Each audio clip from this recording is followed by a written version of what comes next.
So, my apologies. Minor challenge here in Denver. I've got a puppy dog with diabetes, so we had to divide up the presentation. You got to see part A. I had to give this to Paul a little later, actually, a few hours later. I divided it up originally, hoping to... my upload times, my post-production times are quite long, so I was trying to consolidate that, but ended up with some other personal challenges. So here we go. Part B. You've already seen part A. Now we get to do the rest of this. I told you I was going to introduce you to the monotheistic universe, which I am, but I'm first going to introduce you to the polytheistic universe. And you should see here a map of Mesopotamia. To give you some kind of visual frame of reference for the location that we're talking about. This is where all the drama happens in pretty much the bulk of the book of Genesis. But the real issue here is that all of the surrounding cultures were hopelessly polytheistic. Remember, man is hopelessly philosophical. He requires a way to organize his world into a cohesive structure that's a structure that starts with the metaphysical. Now, ancient cosmologies, I need to make an adjustment here. Ancient cosmologies are merely an early effort at organizing a metaphysical framework for the foundations of human existence. A cosmology is a primitive way to explain the origin and organization of the world that they saw. And ancient cultures, the way they did that, they just looked around and saw nature. They saw the grass under their feet, the stars above, and sought to explain existence in terms of what they saw. And in ancient cosmology, man was almost always a cog in the wheel, subject to the stars and the planets, subject to the air he breathed, and the animals that roamed the earth. And not because they were predators, but because everything was a god. Of course, you know that astrology in ancient cultures was a huge thing. Why? The shifting of the moon and Mars was going through and had a baby, and I don't know. I really don't know astrology, but nonetheless, the presumption is that man was born and the stars and the planets and everything impacted who and what he was. When everything is a god, when the ground you walk on is a god, when the air you breathe is a god, the tree you chop down for fire is probably a god. You hunted, the leopard you hunted was a god. So think about ancient Egyptian or ancient Babylonian art. What do you see? Now, probably ancient Egyptian art is much more ready to your mind. The pictures of the cats and the funny-looking wolf faces. This was man reflecting back his deepest philosophical values. So the pictures of men dressed as animals is man reflecting back to himself what he thinks is the cosmological order of things. Now, I put the picture of the thinker up here because I wanted to draw a contrast. Here is ancient cosmologies where man is venerating everything but himself. Animals, trees, grass, all inanimate objects.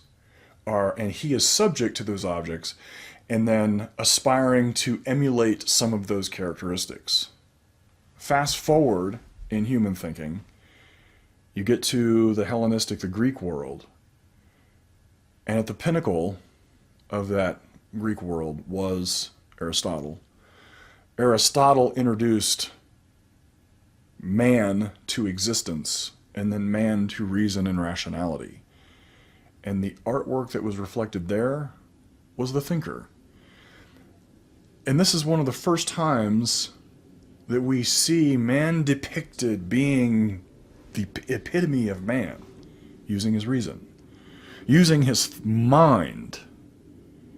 And it's a beautiful picture, and it's one of the reasons that I put it on my, it's kind of my icon for spiritual tyranny, is because thinking is the antidote to despotism. But by contrast, ancient art shows man as an endless subject to the cosmos within which he lived. And since everything is a god, the nature of the taboo of touching the gods and interacting with the gods, the endless need to appease the gods, this means man is effectively incarcerated by the whole of creation. So now let's read with that as a backdrop. So we have two things as backdrop. We have first the time frame within which Genesis was probably written, probably sometime around the exile. So a couple generations, about a generation or two just past the time of David. They have suffered this enormous blow. They've gone into exile. The temple has been destroyed. And they are now sitting in probably one of the most prosperous polytheistic worlds, cosmological worlds on the planet. That's the Babylonian Empire. So now let's read Genesis 1, 1 through 12. I know I said thinking whole thoughts, and it's a good problem to have. But when you struggle to find, it's really and truly the whole thought within the first three chapters. The thing that is being discussed from the writer's perspective is effectively the first three chapters, with some edits and some additions in between. There's just no way for me, for the sake of brevity, there's no way for me to read the whole thought and to think in that paragraph and that whole thought concept. Great problem to have, but being aware that that's what you're doing is crucial in the exegetical process. So let me start reading. Genesis chapter 1. Oh, this is King James. In the beginning, God created the heaven and the earth.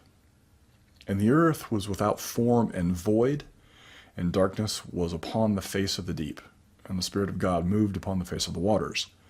And God said, "Let there be light." And there was light. God saw the light, that it was good. And God divided the light from the darkness. And God called the light day, and the darkness he called night. And the evening and the morning were the first day. And God said, "Let there be a firmament in the midst of the waters, and let it divide the waters from the waters." And God made the firmament and divided the water which were under the firmament from the waters which were above, and the firmament which were above the firmament. And it was so. And God called the firmament, for heaven's sake, and God called the firmament heaven, and the evening and the morning were the second day. And God said, "Let the waters under the heaven be gathered together into one place, and let the dry land appear." And so it was. And it was so. And God called the dry land earth, and the gathering together of the waters he called seas, and God saw that it was good. And God said, "Let the earth bring forth grass, and herb yielding seed, and the fruit yielding fruit after its kind, whose seed is in itself upon the earth." And it was so. And the earth brought forth grass and herb yielding seed after his kind, and the tree yielding fruit whose seed was in itself after his kind. And God saw that it was good. So, we'll stop here. Because the rhythm and the progression, you see, there is a pattern here, and I'm going to talk about that in a second. The original author and his audience would have immediately seen the implicit challenge to the polytheistic worldview. Since I said I'm going to use Conrad Hires as my academic foundations, here is what he says about this. In light of its historical context, it becomes clearer what Genesis 1 is undertaking. a radical and sweeping affirmation of monotheism, vis-a-vis polytheism, syncretism, and idolatry. Each day of creation takes on two principal categories of deity. In the pantheons of the day, and declares that they are not gods at all but creatures, creations of one true God, who is the only one without a second or a third.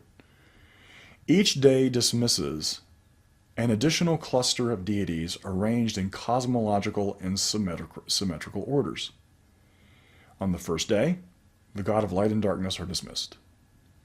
On the second day, the gods of sky and sea. On the third day, earth gods and gods of vegetation. On the fourth day, sun, moon, and stars. On the fifth and sixth days, remove the animal kingdom as any association with divinity. Finally, human existence. All human beings, from the greatest to the least, not just pharaohs and kings and heroes, are granted a divine likeness. And most important, all human beings are given the royal prerogative of dominion over the earth and of mediation between heaven and earth. Notice the systematic demolishing of gods in the first chapter of the book of Genesis. The writer and the audience were intimately aware that each line was designed to destroy, to reduce to nature some bastion of gods. Notice by the end of the first chapter, the natural order for the first time in human history is a natural order, not a supernatural order. The purpose of Genesis is to remove divinity from a cosmos. But that is really the footnote, because what it's really designed to do is actually elevate man. By the time we get to chapter 2, the entire focus is on the elevation of humanity to rule and subdue the earth. Humanity is raised from the cog in the cosmic wheel, the endless cycle, the endless cyclical event of birth, youth, life, death, as subject to the movement of the moon and the stars, to the person whose job it is to command, grow, replenish, fulfill, multiply in the earth, to be robust. Why is this so crucially important? Well, think of it this way. In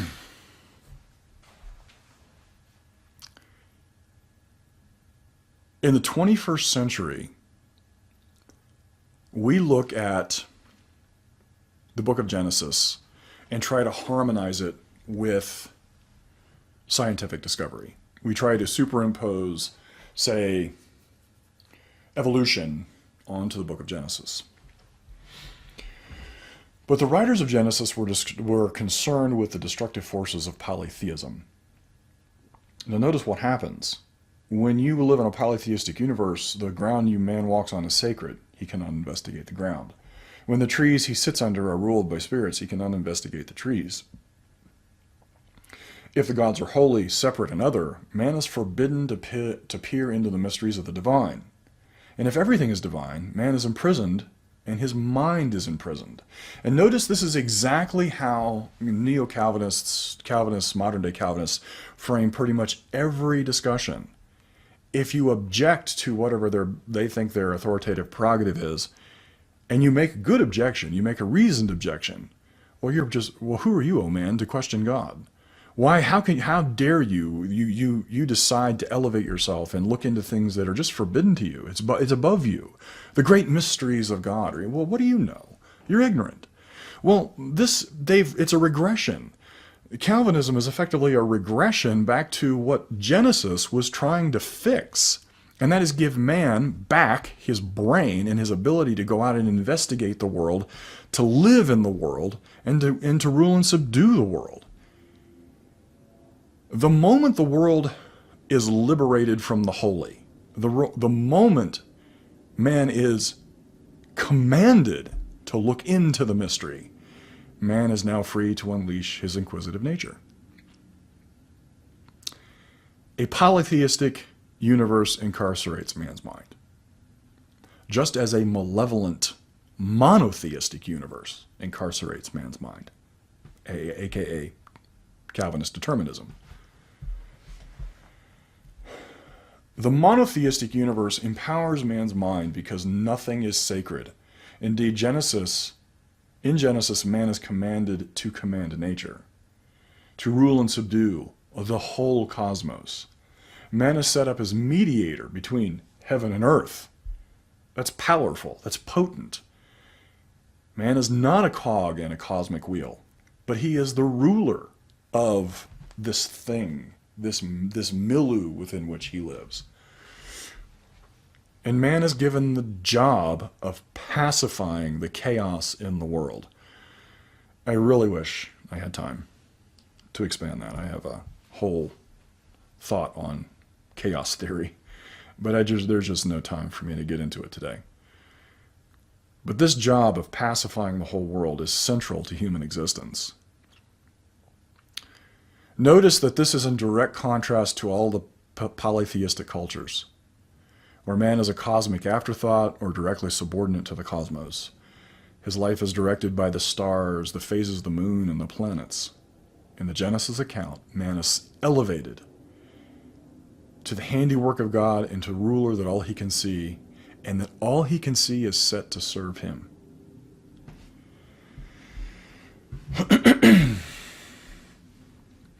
When the writers of Genesis penned their words, "In the beginning, God," they introduced into the world what I call, or maybe it's been called by other people, I don't know, radical monotheism. A very unique brand of monotheism. A benevolent monotheism that institutes a benevolent universe. And it was a direct challenge to all contemporary polytheistic religions. The book of Genesis, I contend, it was a singular shift and an intellectual revolution from the polytheistic oppressive universe to a liberated universe where man is the key player. Genesis, of course, the goal of Genesis is not scientific or historic accuracy, but theological accuracy. And I know that's going to challenge some people because people are very committed to Genesis being a what they consider to be an accurate account, hence, word times and dating issues. But the purpose was to explain the respective place of nature and humanity and divinity in proper hierarchical monotheistic order. The book of Genesis is addressing a religious task, not a scientific or historical task. And the religious task was specifically designed to destroy the polytheistic universe by declaring nature good, but not God's, by declaring man as the sole heir to the whole cosmos and declaring his existence good. Now, to the audience, this would have been crucial. So, for you Bible scholars, think back to exilic Israel, Israel in exile. So Solomon has built the temple. Temple practice it's elevated. Israel is now a major player in politics. And we finally, after Solomon dies, we have the divided kingdoms. The rule and reign is starting to diminish.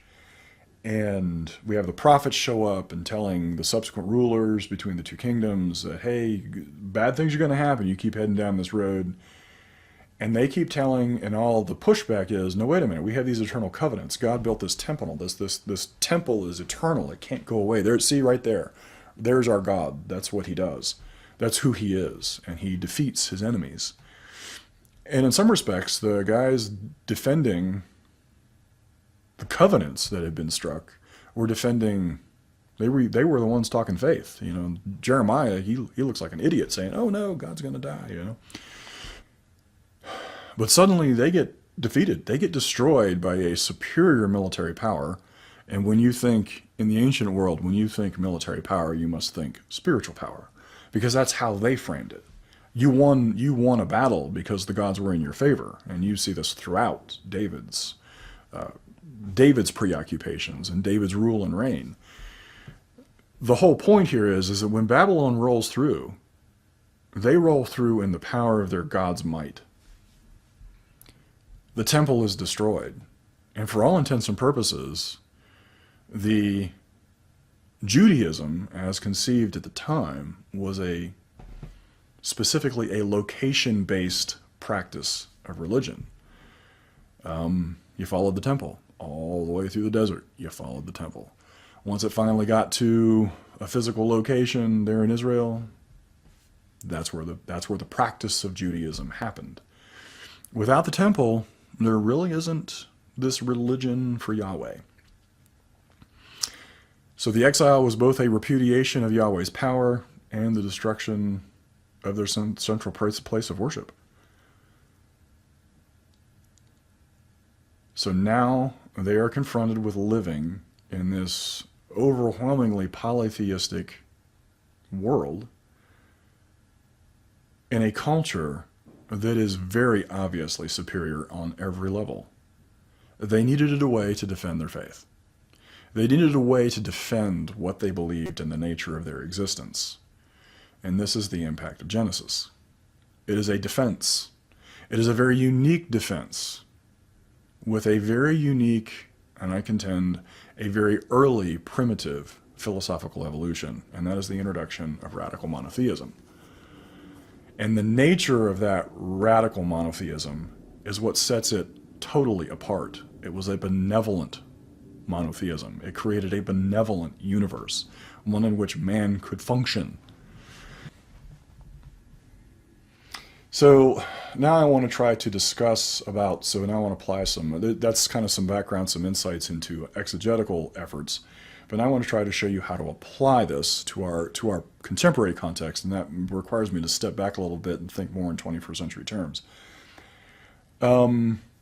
We, of course, as children of the Enlightenment, do look for what we consider to be scientific proofs. What is this about? How does this impact us? And what is the kind of the message to us today? And the book of Genesis, it has no interest in what we would call the scientific. And it's crucial that we keep that framework in mind. But I'm going to say this, and actually Conrad Hires is the one that put me on this. I think it's a brilliant, brilliant point. And I think it needs to be repeated, and I think it'll help us gain some sense of the illustration of how hermeneutics is applied, but how radical monotheism is central to who and what we are. Without this specific brand of Jewish benevolent monotheism and a direct refutation of all polytheism, what we in the 21st century know as science is impossible. If nature is divine in all facets, it cannot be explored. If there is a taboo attached to everything that you see, look around your room where you're sitting right this minute, and just pretend everything there is a god. The book you got in front of you is a god. Can you read it? Well, if you're not worthy, how can you look into it? Without the demythologizing and the de-divinitizing, is that a word? I don't know. The removal of divinity from everything. Francis Bacon could never have said the words, nature to be commanded must be obeyed. Indeed, he did not say those words until the throttling, stifling grip of the church was relaxed enough that man could unleash his mind to study the world. I'm telling you, Augustinian theology, Lutheran theology, Calvinist theology is a regression. It did exactly what I think Genesis was trying to unravel. It just created a hostile monotheistic universe of determinist outcomes. It stifled the minds of men, which is why the Dark Ages were dark on principle. It destroyed the very thing that Genesis was trying to unleash, and that is to remove man from the religious obligations that made him subservient to an existence he could not control. Augustinian doctrine is evil. Anyway. It is only by placing man over nature, mastering the universe within which he lives, and freeing his reason to inquire that science is possible. That's the only way that works. So we in the 21st century, whatever you think of mysticism, the existence of God, without this as an evolution of thought, without radical monotheism as an evolution against polytheism, and the specific brand, and I do believe it is a specific brand, Jewish monotheism is a very specific brand of monotheism, because by definition, Islam is a monotheistic religion, but it is a malevolent, hostile monotheistic religion. Without the Jewish variant, without the benevolent variant, without the expectation that man is elevated variant of monotheism, his mind is never released to explore the world in which he lives. Conrad Hires has this to say: by virtue of creation, all aspects of nature. Let me start over. By virtue of creation, all aspects of the natural order and all events in time are worthy of attention and investigation. Even though they are transient and corporeal, their temporality and materiality are their goodness and value. The creation account is not science and history, but the basis, the foundation of science and history. I think that's just a brilliant observation. I will leave you with these parting thoughts. With the radical monotheistic benevolent universe that man is commanded as background. Notice the philosophical clash this is to the Augustinian malevolent depraved universe. Notice how the benevolent monotheistic universe seeks to liberate man, setting him apart and freeing him to be self-determined, and how that clashes headlong, how that is a violent revolt against Calvin's double damnation determinist God, who sends babies to burning hell because it pleases him. Thank you so much for listening.